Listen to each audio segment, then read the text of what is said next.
Welcome to the Driven Moms Answering Adversity interview series, Stories of Success Through Setbacks from Mom Elevated.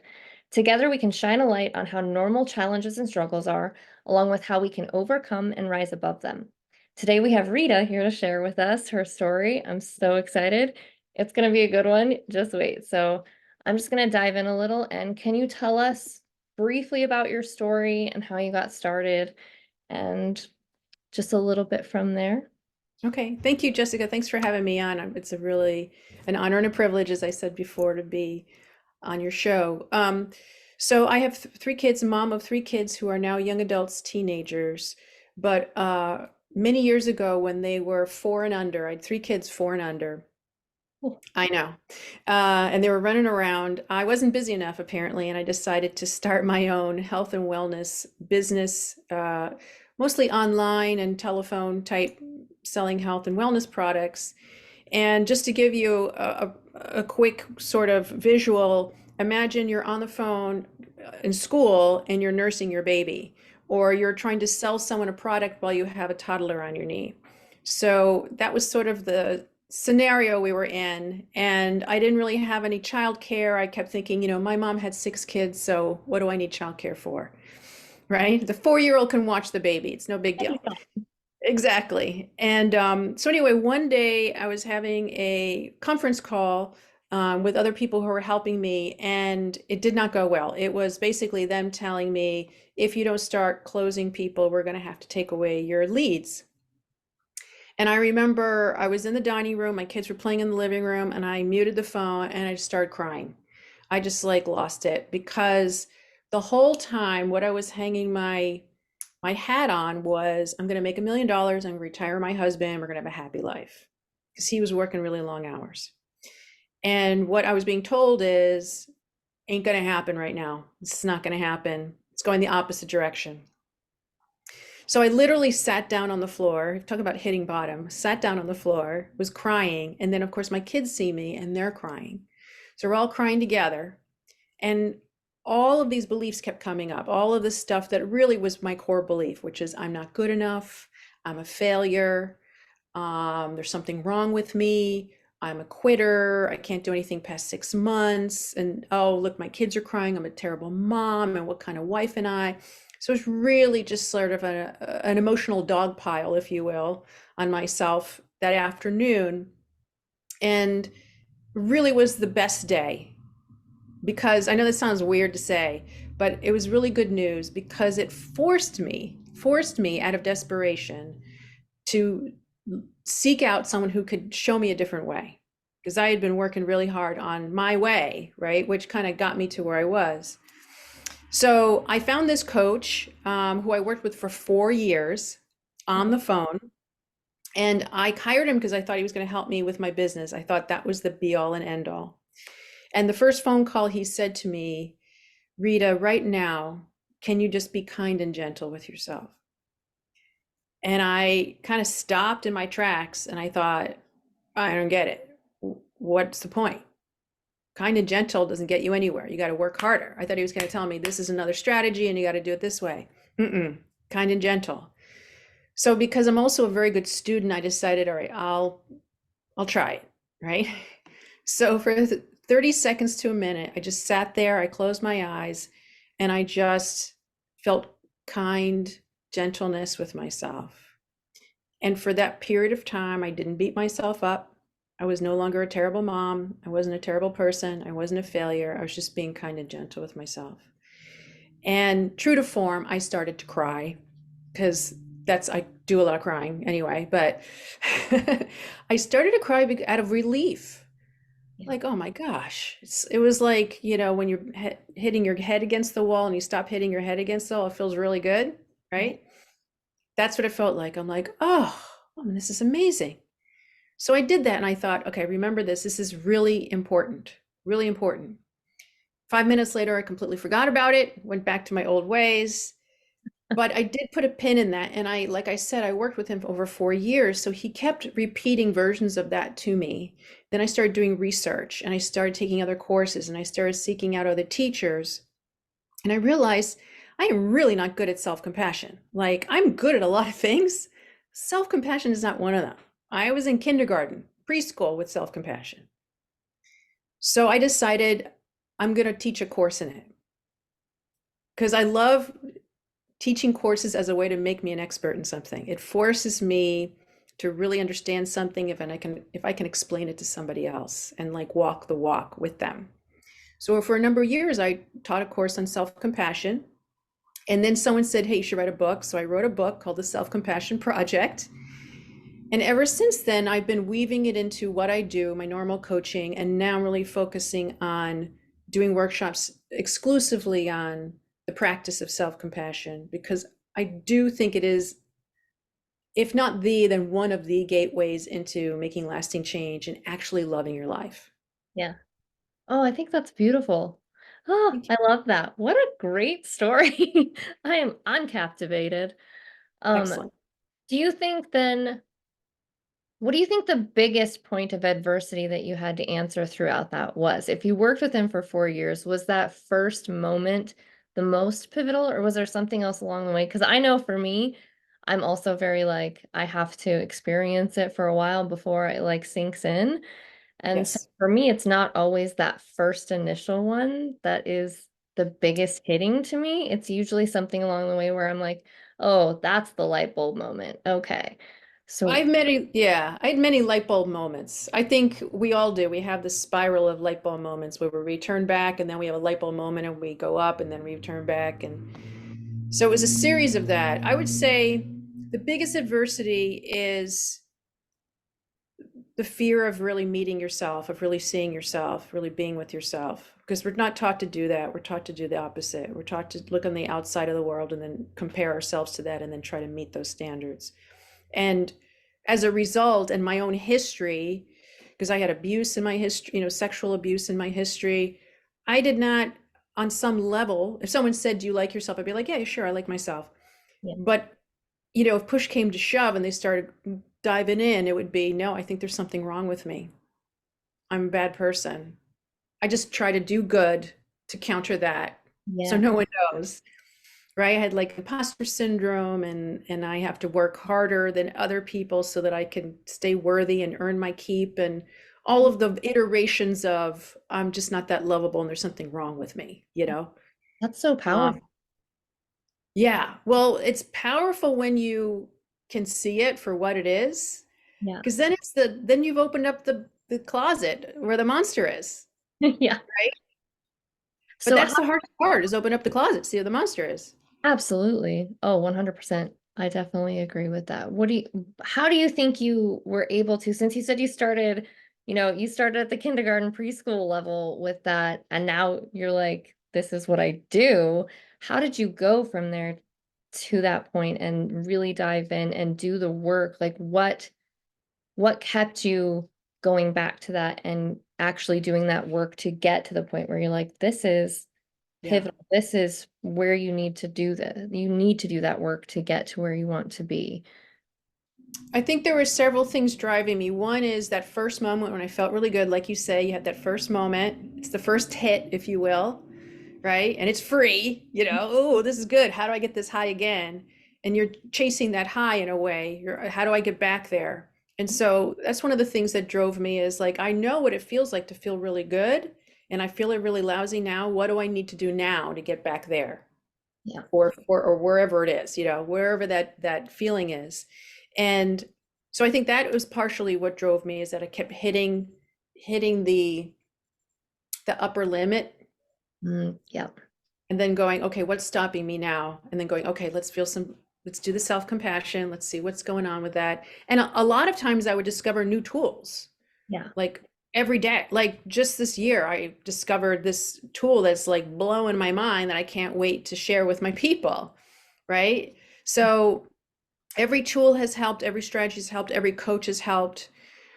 I think mostly staying immersed, staying uh, with your clients, helping them, knowing that every time you are helped, they are helped. You know, um, that's something that really was a big eye opener for me is when I have a struggle and the impulse to say is, oh, how could I be a coach? I have a struggle. No, no, no. You have a struggle so that you can get through it and then you can coach someone out of their struggle. This is going to be such a good story. This is going to be such a great learning. This is going to make you so much more connected to everyone around you, because you'll finally understand what it's like to have this issue or the feelings around it. Or you'll finally understand, like for me, some of the things I went through as a parent helped me have so much more compassion for the parents in my life, or the grandparents, or the aunts and uncles, or the in-laws, or whatever. And I go, oh, I get it. Okay. All right. I didn't appreciate that before. I am never gonna judge parents again till the next time that I do. And I have to go through that struggle and I'll realize that again. So I think a lot of things actually drove me. It's the yearning for understanding, the wanting to help other people, the just life hitting you in the face and going, well, I got to figure this one out, you know. Um, and really remembering that with each time you go through that struggle or you go out of that comfort zone, there's so many rewards. You Yeah. cannot even fathom how much rewards. The old ego can't figure out how many rewards there are. And that's why it doesn't want to go through the struggle, right? That's why it avoids the struggle, because ego's like, no, no growth. No, that's too risky, right? Yes, And absolutely. your soul's going, no, do it, do it. Yeah, yeah. Yeah, there's freedom on the other side of this. I love that. I love your energy. It's so Thank you. fun. Here's a question then. Yeah, Self-care is like a huge term now that everybody uses kind of loosely, if I may yeah, say. But yeah. what do you think is the difference between self-care and self-compassion? Because I feel like a lot of times people get them mixed up or confused maybe. But I Right, feel like it's a really important difference, at least in my mind. right. But Well, they both have the word self in yeah, them, and they both begin with the C, the second part, so that's what they have in common. I would say, to be serious, I would say that self-care can be a form of self-compassion, yeah, for sure. To take care of oneself is saying, hey, I care about you. I care about your distress and I want to alleviate it. And that's what self-compassion is. If you look it up in the dictionary, is a sympathetic consciousness, right? It's a sympathetic consciousness that understands that you have some sort of distress and wants to help you alleviate it. That's what compassion is, right? So self-care can be part of that, but not all self-care is self-compassion. I right. think there's some overlap there. There's some overlap. Like self-care, you could say, self-care is taking a walk, or talking to a friend, or getting a nap. Those are all great things to do for yourself. Um, but they aren't necessarily self-compassion. That's a consciousness. That's a relationship with yourself. It's becoming your own best friend, I think. That's sort of the shorthand, I like that. is becoming your own best friend. It's like, I'm rooting for you. I care about you. I'm so sorry you're suffering. What do you need? Thank you for showing yourself. Come into the fold. We'll figure it out. I love that. Ah, that's beautiful. That's a great way to describe that. It's kind of like a Venn diagram too in my head. Like Yes. self can't they overlap a little bit, but they're definitely separate um in a lot of ways. What do you And think it is? some behavior, I guess, self-compassion could be a state of consciousness with behavior, and self-care is more behavior oriented. But anyway, go ahead. Yeah. No, I love that. I like diving into that. That's fun to listen. I could listen to you talk about that all day. Oh, Jessica. I know, I, right?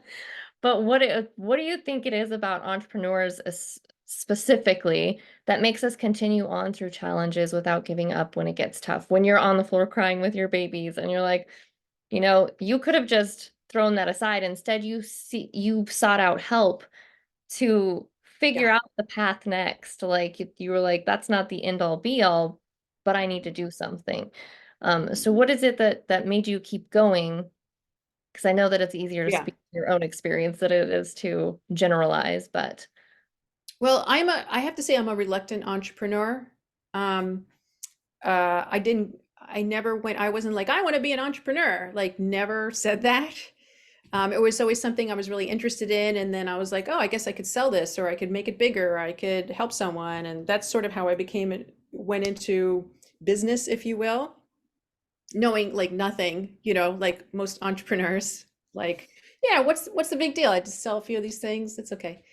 Um, but I have now see being an entrepreneur and being a parent or being a spouse in a relationship is all personal development. It's Yeah, one of the best personal development programs you can be in. So if you're into personal development, become an entrepreneur that's so true. because it forces you once again to hit your limit, and then you got to figure out, how do I get through this, because this is limiting me, Yeah. right? And it could be sometimes what limits us is our tolerance to joy. Like we have a low joy tolerance, and so we're like, whoa, I feel too good right now. Whoa, this feels really weird. Something bad's got to happen, and then, right? So how do you break through that and stop doing that pattern? But I really feel like one of my tutors or my mentors has said to me, business is a team sport. And I totally agree with you. It is a team sport, which I love. I love team sports. But it's also a personal development program where you have to continue to grow. You have to continue to humble yourself and say, I don't have all the answers. Or what I said I would never do, I'm actually doing right now. Or I was wrong about that, Yeah. let's make it better. So um I would say that's what entrepreneurship is really. If you're willing to learn and take risk and grow and help people, I really feel like the best businesses, the best entrepreneurs are those who are generous and they support other businesses. I think that's where, it's all about all of us together. Yeah. So, yeah, that's what I would say about that. I don't know what else to say exactly, No, I but think I think that's perfect. That's summarized very well. Um, so obviously you've been infusing some humor into this interview already. I can't wait to hear a little bit more about this, but how do you use comedy, I guess, to kind of help with the self-compassion part of what you do, and how does that fit in and integrate? all right. So, my background is I I came from a very funny family. That was sort of our currency, how you got attention. If you could make someone laugh, then it was good. Yeah. So I've always kind of had that, and I work that throughout my whole life. And then when I was in my 40s, 50s, not too long ago, I signed up for a stand-up comedy course in my local adult school. I was terrified. I was shaking like a leaf, but it turned out to be such a great thing because um, I learned that I can be funny, and then I can be funny in a planned public way, and then I can perform. And that performance actually can help someone. I never even thought of the helping part, but I would do comedy, or I do comedy about being a mom. And I've had moms come up to me after performance and say, look, I never get out because, I got 3 kids at home. I laughed so hard I almost peed my pants. Thank you so much. And I said, wear a liner, Yeah, right. common sense. But I realized, oh, this is actually very helpful because it breaks through stuff. That's what humor does. It breaks through barriers. It tells truths that maybe you can't say all the time, but if you say it in a funny way, people can receive it. Yeah. It Part of humor is misdirection. So it kind of, oh, what happened there? Oh, I get it. So it loosens people up, Yeah. right? So I try to infuse, it's not a conscious thing really, it's just sort of intuitive. I try to infuse humor and the serious parts and the poignant parts. So, like for instance, I had a workshop this morning. People were laughing, people were crying. If I can get one of those, I feel like success. I got through. Something came out, something hit, Yeah. right? Something was brought up. So that's sort of what I've been trying to do for years. And just recently, I told you this before the interview. Now I'm actually teaching women stand-up comedy. Don't ask me how, like someone asked me to do it. And I went, all right, I'll do it. And all of the students are women who just want to go out of their comfort zone. That's incredible. In a safe space that In a feels safe space, they're going to do a show, but I'm like, look, it's like a ballet recital. It's going to be friends and family. Don't worry about it. No one's, the worst thing that can happen is you give someone something to juicy to talk about the next day. yeah. That's it. The best case scenario is that you make them laugh, they have a great time, and you're the hero. Because most people don't want to do this. Do you think it also kind of like helps you trust yourself a little bit more? Because I feel like a lot of times it helps you find your voice because you're holding so much Yes. in. So when you are just like, oh, I'm gonna let it fly free, see what Yes. happens, Yes. that There's seems a lot of really, free flying. Yes. That's one of the things that blows me away, especially when women say, I've never done this before. I don't think I'm that funny, or I'm really nervous. And then they put the mic in front of their face and all of a sudden they're saying these hilarious things. I'm like, you're lying. You must have done this before. This is amazing. This is hilarious. And that's what people need in all areas of their life, whether it's humor or, public speaking, like serious public speaking, or doing anything. It helps a lot to have someone in your corner going, you're fantastic. You're yeah, doing great. Keep going. Tweak it here and there, incredible. you know? So I kind of see myself as the person backstage looking, I don't know if you ever saw the Marvelous Mrs. Maisel. You ever saw Yes, that show? yeah, I'm kind of like the manager who's going, you're great, do it, tits up, get out there. Like yeah. that's part of my role. And then they go out there and do it. And then I go, you well done. You did great. That's Look at good. you. Look what you did. Yeah. Just a little bit of encouragement can do so much. It's incredible. We're like little kids still, honestly. Toddlers.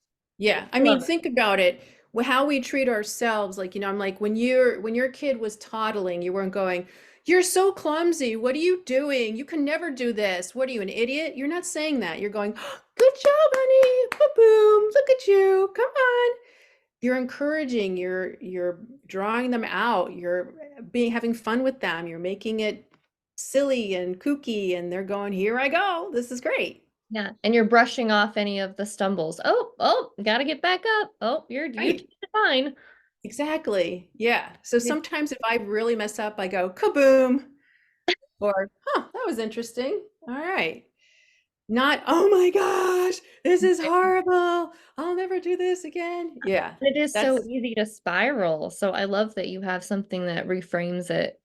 So easy that reframes it. Because if you can do it quickly, then that's very helpful too. yes. Or one of the first things we talked about in comedy class was taking the mic out of the stand. Like, okay, when you go on stage, you can take the mic out of the stand and put the stand aside so that the stand is not blocking you, and now you have freedom of movement. Okay. First class, the mic won't come out of the stand. It's like the wires all messed up, and I'm like having a hard time. And they're laughing, and I'm like, okay, lesson number two, if you can't get the mic out of the stand, make it part of your act. Just Right. make it part of the gimmick, And so I stumbled around. I did. That's That's fantastic. life. This is life in general. Yeah, absolutely. Okay, so with that, what takeaway or overall lesson do you think that other mompreneurs would be able to use from your specific experience? I would say every problem is an opportunity for growth, or a gift. And I totally stole that from Positive Intelligence, which is an excellent program. I know a lot of coaches do it, but it's really that everything that you're hitting, if you're hitting the upper limit of something, or you have a problem, you have an obstacle, where can you grow? What's the gift? What can you learn? Is it going to get you a new tool? Is it going to force you to hire someone finally? Yeah. You know, is it going to be like, there's got to be a better way to do this? Is it going to be like reaching out to your other entrepreneur friends and saying, have you experienced this? Every time I do something like that, things grow in very unique, pleasantly surprising places. Yeah. And I'm always like, oh, thank God that I had that problem, because now I have this. That's an amazing perspective. I love that. Yeah, for sure. Oh, yes. I have so many takeaways from you from your interview. I'm Awesome. really excited. Thank you.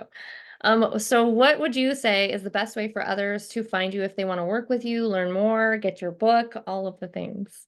Okay, so my book is on Amazon and Goodreads and Barnes and Nobles, and on my website. The best way for them to reach me is just to email me, and you could put that in the credits or whatever. My website, you can always contact me through my website, And also, I have a Facebook group that I think people would love called the Calm Mom Alliance.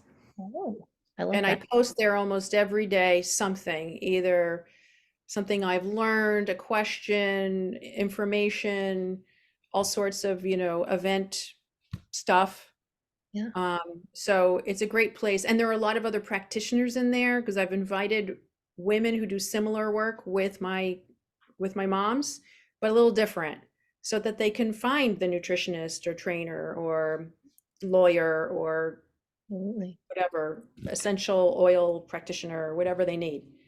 That's fantastic. Okay, I will definitely have as many of those links as I can get in the Okay. description for them for easy access as well. But that way, just in case they're just listening in and don't look in the comments, they can still find you. That's wonderful. I will be joining that group for sure. Yes, please do. Thank you so much for joining us today. I'm very grateful. I feel very honored to have you in this space and sharing your story with us.